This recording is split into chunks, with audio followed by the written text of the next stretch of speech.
हंसना है कभी रोना है, खोना है कभी पाना है, किस्मत का तो यही फसाना है, किस्मत का तो यही फसाना है।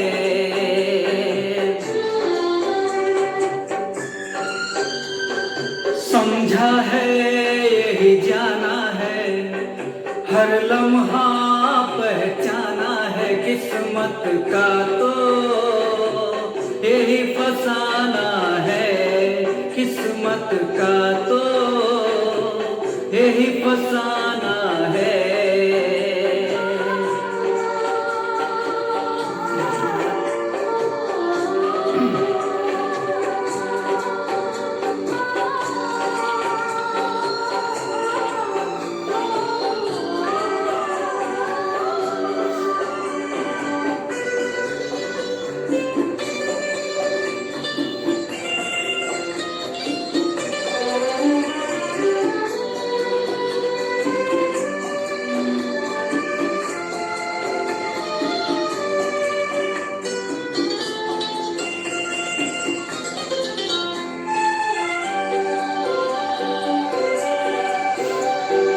कोई कहे चांदी कोई कहे सोना, इंसान है मिट्टी का खिलौना।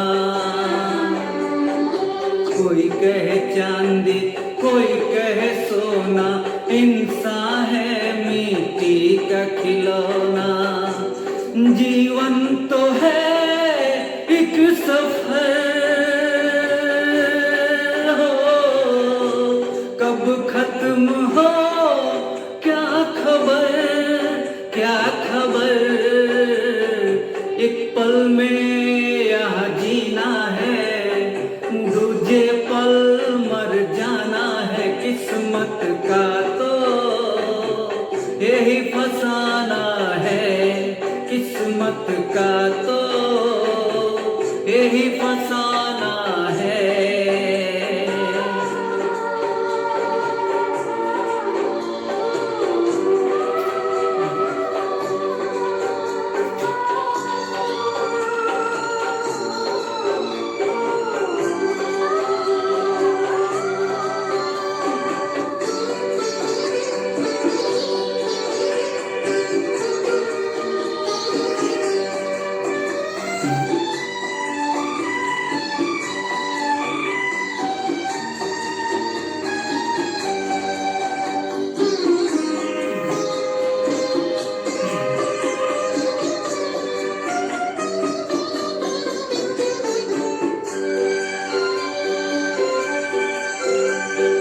कभी है संवरना कभी है बिखरना, कभी तो है मिलना कभी है बिछड़ना।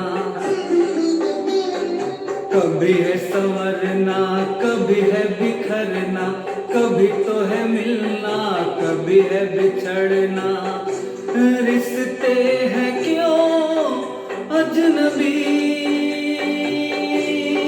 हो, दुश्वार है जिंदगी,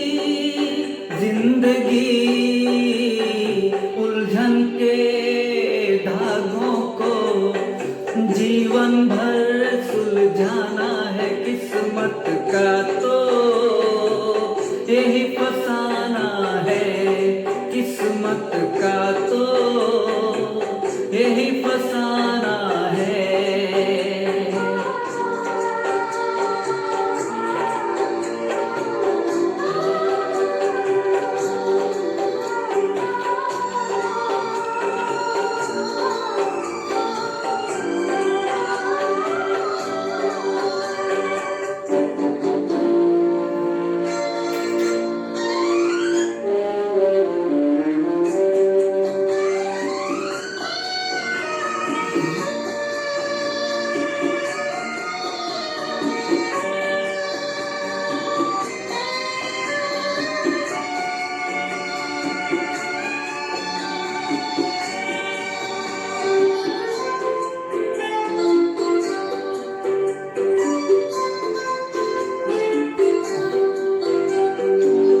आते हैं उजाले जाते हैं अंधेरे, आती है खिजाएं जाती है बहारें।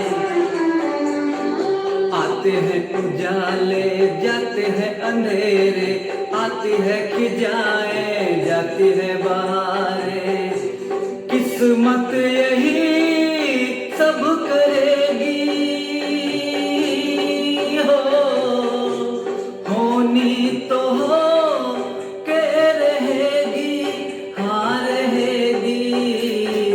लिखा है जो होना है, बाकी तो सब बहाना है। किस्मत का तो यही फसाना है, किस्मत का तो यही फसाना है।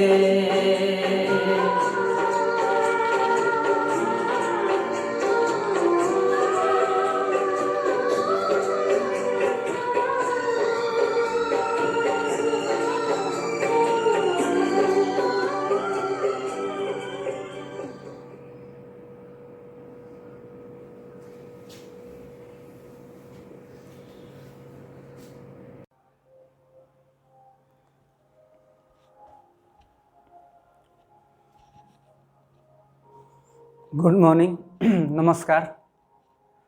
कैसे हैं आप लोग? आशा करता हूं कि अच्छे होंगे। आज मन बहुत उदास है और बहुत दुखी भी हूं अंदर से, क्योंकि ये वक्त ऐसा चल रहा है कि वक्त के सामने हम लोग बहुत मजबूर हैं और वक्त के सामने किसी की नहीं चलती है। वक्त के सामने भगवान की भी नहीं चली थी। सबसे पहले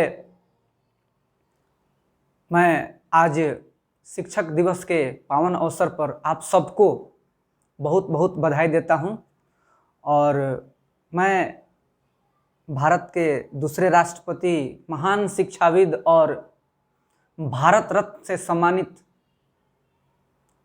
डॉक्टर सर्वपल्ली श्री राधाकृष्णन की जयंती पर मैं उनको अपने और अपने पूरे पाटलिपुत्रा परिवार की तरफ से और अपने सभी छात्रों की तरफ से और हिंदुस्तान की तमाम जनता की तरफ से उनको नमन करता हूं।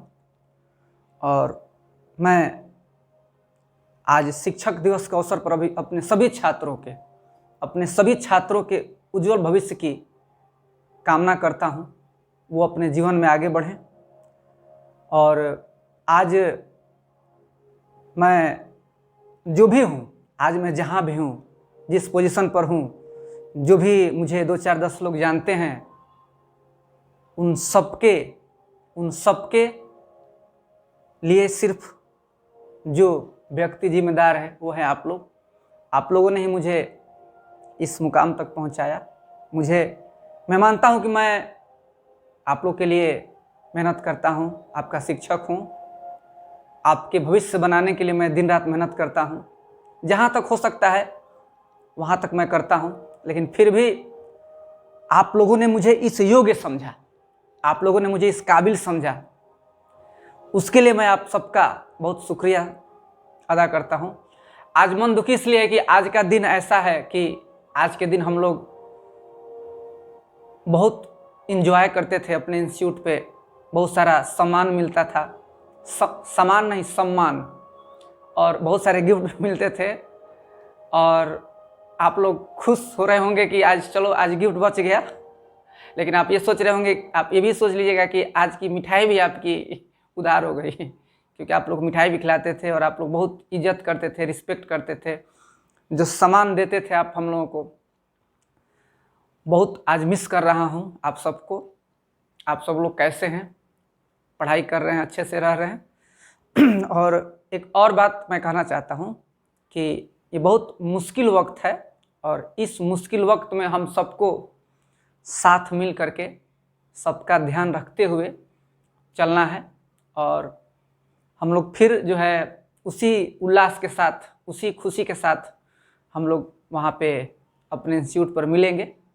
तो इसलिए घबराने की बात नहीं है। अंधेरा है, कट जाएगा। भगवान राम का भी 14 साल का वनवास हुआ था, कट गया था। अल्लाह को भी भटकना पड़ा था, इससे घबराना नहीं है। ये सब तो चलता रहता है। मैं आज सबसे पहले मैं आप लोगों से कुछ कहना चाहता हूँ आप लोगों के लिए। देखिए, जिंदगी बहुत छोटी है, जीवन बहुत छोटा है।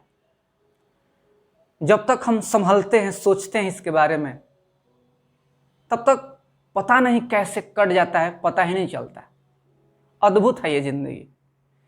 परंतु इस जिंदगी को कैसे जीना है, इस छोटी सी जिंदगी में कैसे रहना है, कैसे जीना है, किसके साथ कैसा व्यवहार करना है, कहाँ ऊंची आवाज में बोलना है, कहाँ धीरे बोलना है, कहाँ पर बैठना है, कहाँ पर खड़ा हो जाना है, कहाँ पर किसको कितना सम्मान देना है, ये सारी चीजें जो हमें सिखाती हैं, उसी का नाम है शिक्षा, उसी का नाम है ज्ञान।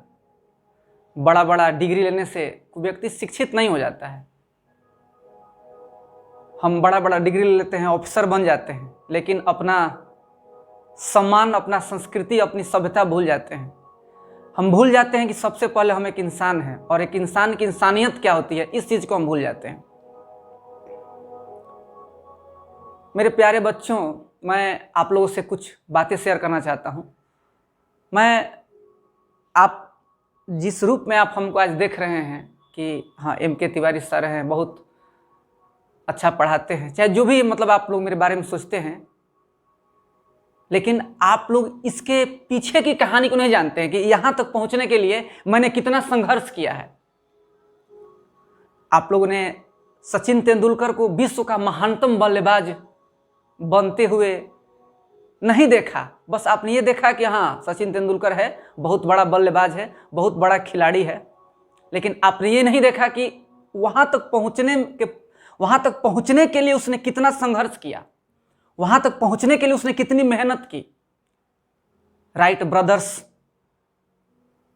का नाम हम लोग जानते हैं प्लेन उड़ाने के लिए। अगर राइट ब्रदर्स नहीं होते तो आज हम लोग देश के एक कोने से दूसरे कोने तक नहीं पहुंच पाते। तो बस हम इतना ही जानते हैं, लेकिन उनके पीछे का जो संघर्ष है उसके बारे में हम नहीं जानते हैं। आजकल की युवा पीढ़ी में क्या दिक्कत है कि पहले क्या होता था कि अगर कोई इंसान, कोई छात्र अगर कोई गलती करता था या उससे कोई गलती हो जाती थी, तो वो गलती क्यों होती थी उसका वो कारण खोजता था और उस गलती को सुधारने की भरपूर कोशिश करता था। लेकिन आज के जनरेशन में क्या है कि हम गलती करते हैं, ठीक है, मान लीजिए हम कोई भी सपना देखते हैं, लेकिन वो सपना हम लोग बीच में ही अधूरा छोड़ देते हैं जब हमारे जीवन में मुश्किल आती है, कठिनाई आती है। लेकिन उस सपना पूरा न होने की वजह क्या है, उसकी मतलब कमी को नहीं खोजने का कोशिश करते हैं कि आखिर वो ऐसा क्यों हुआ। हम तुरंत एक के बाद दूसरा के बाद तीसरा के बाद चौथा, हमारे जीवन में भी अगर कोई इंसान आता है या किसी से हम रिश्ता बनाते हैं तो उस रिश्ते को निभा नहीं पाते हैं, उस सपने को अपने अंदर समेट नहीं पाते हैं, तुरंत उसको छोड़ करके किसी दूसरी तरफ मुड़ जाते हैं, कोई दूसरा सपना देखते हैं, फिर दूसरा छोड़कर तीसरा छोड़कर चौथा। ये आज की पीढ़ी का ऐसा नहीं होना चाहिए, ऐसा बिल्कुल नहीं होना चाहिए। अगर ऐसा ही होता रहा तो एक दिन ऐसा समय आएगा, ऐसा वक्त आएगा कि आपके हाथ में कुछ नहीं बचेगा, आप खाली रह जाओगे। ना ही आपके हाथ में आपका सपना रहेगा, ना ही इंसान। आपके अंदर क्या गलती है उसको ढूंढो, खोजो, क्या मेरे अंदर गलती हो रही है, खोजो, उस कमी को निकालो, उस सपना को पूरा करने में कौन सा कारण उत्पन्न हो रहा है, उस कारण को खोजो। नहीं मिल रहा है फिर भी खोजो, लेकिन सपना मत छोड़ो। जो सपना बनाए हो, अपने जिंदगी का जो भी मकसद बनाए हो आप, उस मकसद को मत छोड़ो। उस मकसद के लिए अपना जी जान एक लगा दो। आप बार बार असफल होते रहोगे। लोग आपकी असफलता को मजाक बनाएंगे, लेकिन जो व्यक्ति अपनी असफलता को स्वीकार नहीं कर सकता है, वो व्यक्ति कभी अपनी मंजिल को नहीं प्राप्त कर सकता है। बार बार सफल होने वाला व्यक्ति हेडलाइन बनता है। ध्यान से मेरी बात को सुनिएगा। बार बार सफल होने वाला व्यक्ति हेडलाइन बनाता है, लेकिन जो व्यक्ति बार बार असफल होता है वो इतिहास बना देता है, इतिहास बना देता है। हम अपनी असफलताओं से निराश हो जाते हैं, दुखी हो जाते हैं। उस समय हमें संभालने वाला कोई नहीं होता है, उस समय हमें हिम्मत देने वाला कोई नहीं होता है, अकेले पड़ जाते हैं। लोग आज की दुनिया में लोग उसी का साथ देते हैं जो सफल है, लेकिन हमारे साथ हमारी असफलता है जो हमें मजबूती प्रदान करती है। इस बात को आपको सोचना होगा। और ऐसे वक्त में जो आपकी हिम्मत बढ़ाता है, जो आपको हौसला देता है, वो है आपके माता और पिता। उनका सम्मान कभी मत खोने दीजिएगा। उनके आंख में आंसू की एक बूंद नहीं आने दीजिएगा, क्योंकि उनके आंख से अगर आंसू की बूंद आ गई तो वह आपके लिए समुद्र में आए हुए ज्वार भाटे से भी, सुनामी से भी ज्यादा घातक सिद्ध हो जाएगा। उनका सम्मान करें, बड़ों का इज्जत करें। बहुत अधिक पढ़ाई करके, बहुत बड़ा डिग्री लेकर के बहुत बड़े ऑफिसर बन गए, लेकिन अगर आपके अंदर बड़ों का सम्मान करना, इज्जत करना, अपने से छोटे की मदद करना, अगर ये आपके अंदर नहीं है तो फिर आपकी वो डिग्री किसी काम की नहीं हो। रद्दी कागज है, फेंक दीजिए साहब उसको, तो आपके किसी काम की नहीं। क्योंकि आपको अच्छे से पता है कि जब प्यास लगी हो तो आंसुओं से, कितना भी बड़ी प्यास हो, आंसुओं से नहीं बुझाया जा सकता। तो कितना भी आप बड़ा बन जाए, आपको ज्ञान तब तक नहीं मिल सकता जब तक आपके अंदर संस्कार की कमी रहेगी। आप अपने संस्कार को भी मत भूलिए। किसी भी शिक्षक का अपमान न करें। शिक्षक चाहे छोटा हो चाहे बड़ा, वो शिक्षक होता है।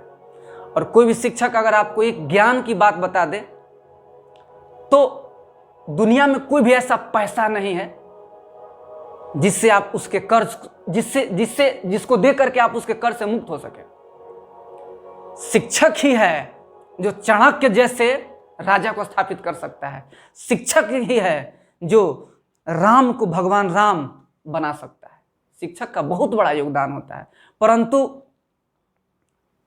आज की दुनिया में, पहले जमाने में शिक्षक को हम लोग माता पिता से आगे भगवान का दर्जा देते थे। शिक्षक को हम लोग समाज का पालनहार समझते थे। शिक्षक को समझते थे कि शिक्षक वह व्यक्ति है जो समाज का, देश का भला कर सकता है। लेकिन आज की स्थिति देखिए। आज शिक्षकों को लाठी खानी पड़ती है। किस लिए? अपने तनख्वाह के लिए। आज शिक्षक शिक्षा छोड़ करके अन्य कामों में व्यस्त कर दिए जाते हैं। शिक्षक का वो सम्मान कहां गया? शिक्षक का सम्मान ये देश छीन रहा है। शिक्षक का सम्मान ये देश छीन रहा है। आज शिक्षक लाठी खाते हैं। आज भारत में अन्य देशों की तुलना में सबसे कम तनख्वाह है, खासतौर पर बिहार में। बिहार के शिक्षक की स्थिति देख लीजिए। आज जब चुनाव आया है तो हमारे माननीय मुख्यमंत्री जी शिक्षक का एग्जाम का डेट घोषित कर दिए हैं, लेकिन जो आपदा आई है, जो बाढ़ आया है, इतना जल्दी एग्जाम का डेट निकाल दिए। नहीं सोचे कि वहां पर विद्यार्थी पहुंचेगा कैसे। लाठियां चलवा देते हैं। शिक्षकों को सुसाइड करना पड़ता है। 6-6 महीना पेमेंट नहीं मिलता है। तो ये है आज के शिक्षक की हमारे समाज में स्थिति।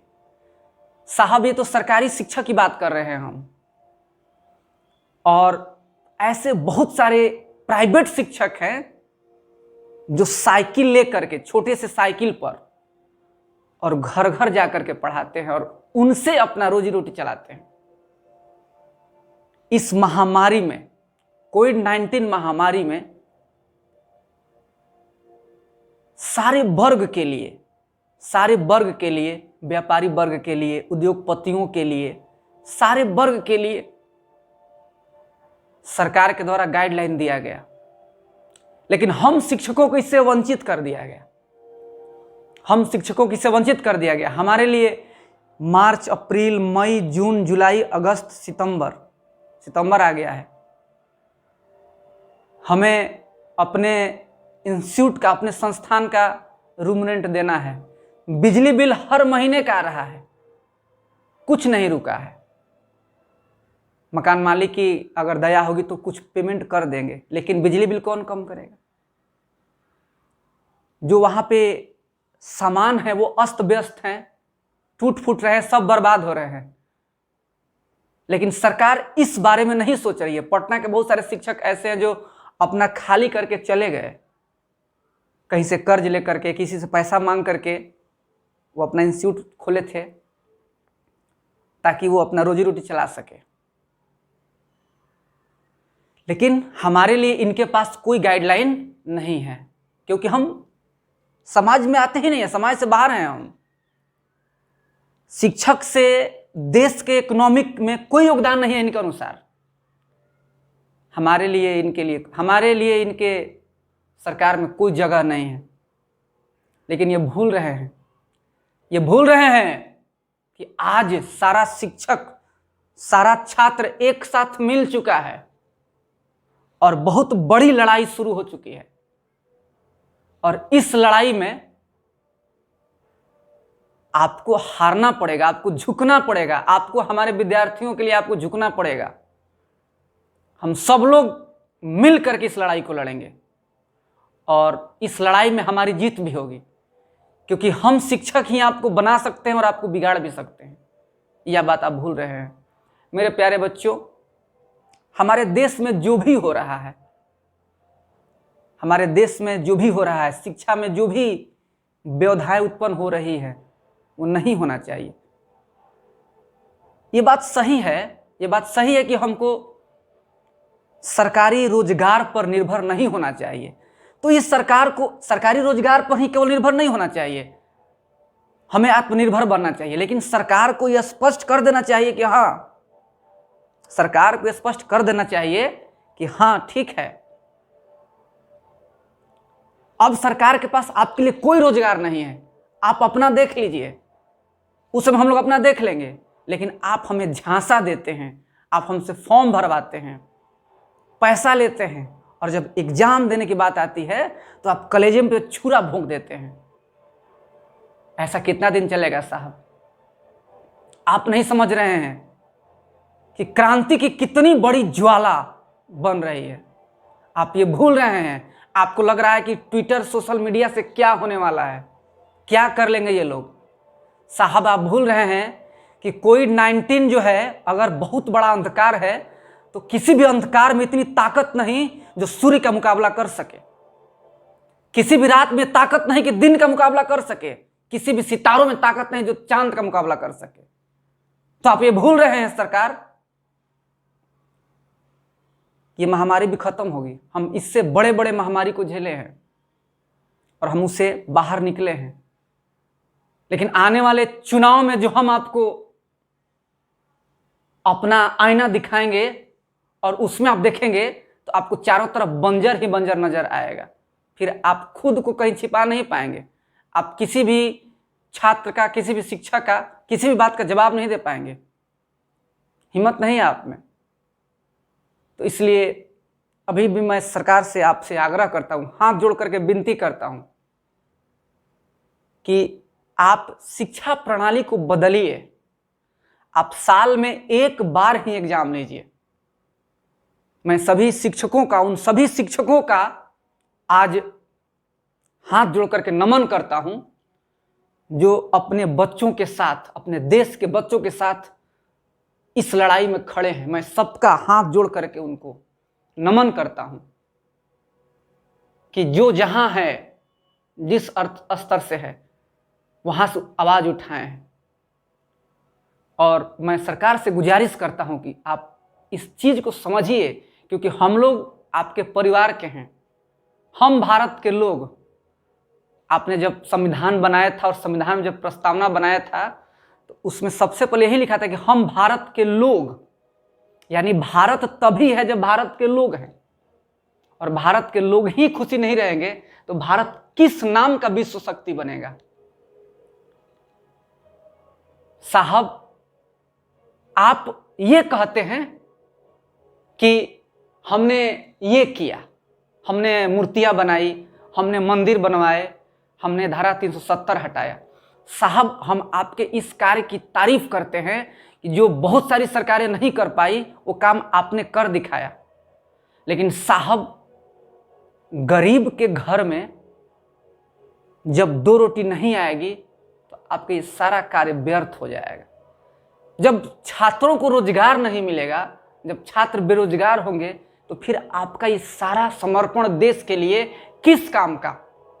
क्योंकि इतिहास जानता है, इतिहास गवाह है कि मेरे घर में दिया जलेगा तभी हम मस्जिद में चिराग जला सकते हैं। मेरे घर में दिया जलेगा ही नहीं तो फिर मस्जिद में हम चिराग कैसे जलाएंगे? हमें रोटी चाहिए और हमें आपसे कोई शिकायत नहीं है। आप इस बात को समझिए। मेरे प्यारे छात्रों, हम लोग बहुत बड़े विपदा से गुजर रहे हैं, कोविड-19, और आप लोग का क्लास भी बहुत दिन से बंद पड़ा है। लेकिन आप घबराना नहीं, बहुत जल्द हम लोग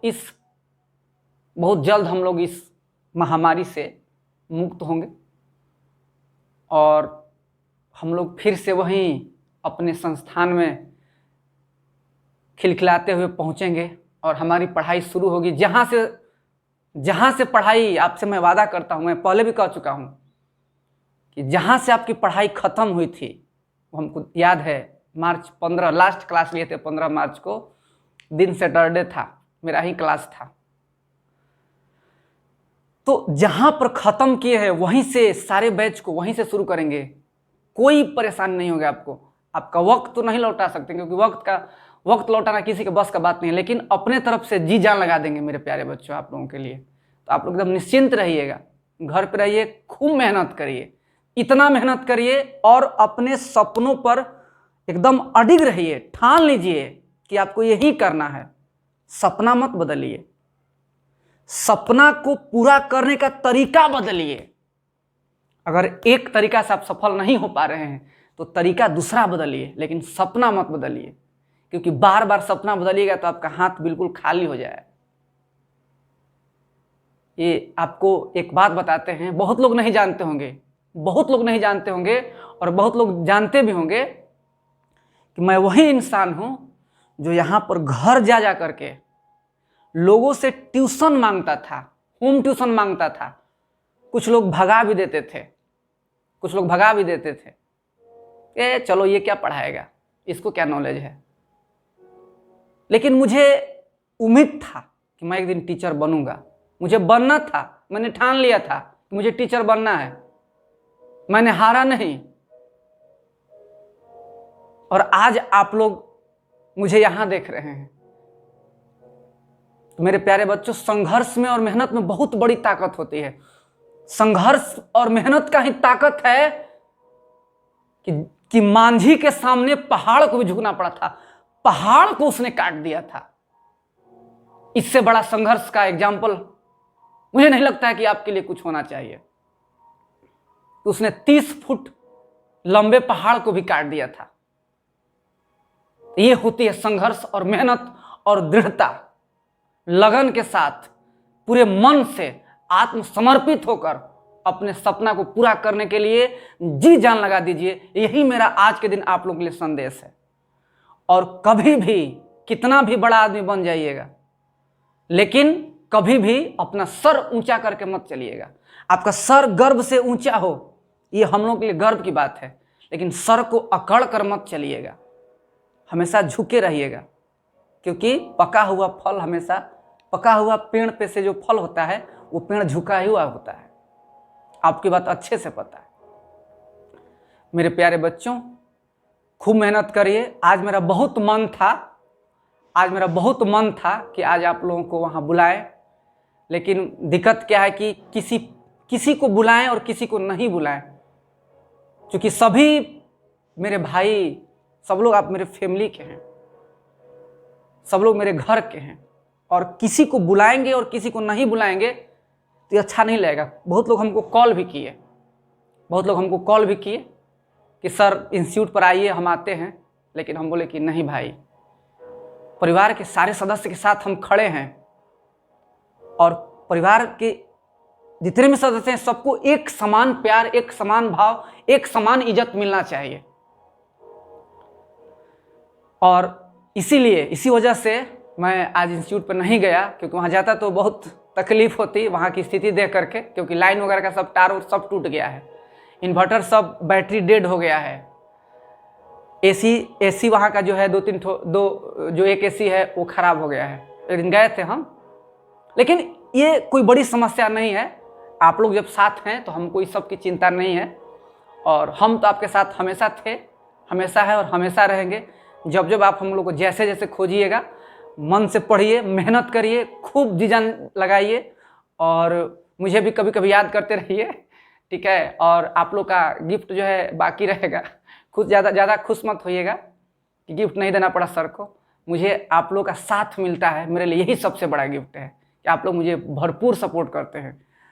याद है पिछला 5 सितंबर, हमको आज भी याद है कि मैंने 5 सितंबर को एक ऑफ़र दिया था और भरपूर एडमिशन हुआ था, और मेरे यहाँ जितना भी एडमिशन होता है सब आप लोगों की देन है, और आप लोग का ये ऋण मैं कभी नहीं चुका सकता, और आप लोग के लिए सदैव हमेशा हर पल खड़ा रहूँगा। इसी के साथ मैं अपनी वाणी को विराम देता हूँ। खुश रहिए, घर पर रहिए, मुस्कुराते रहिए। जय हिंद, जय भारत।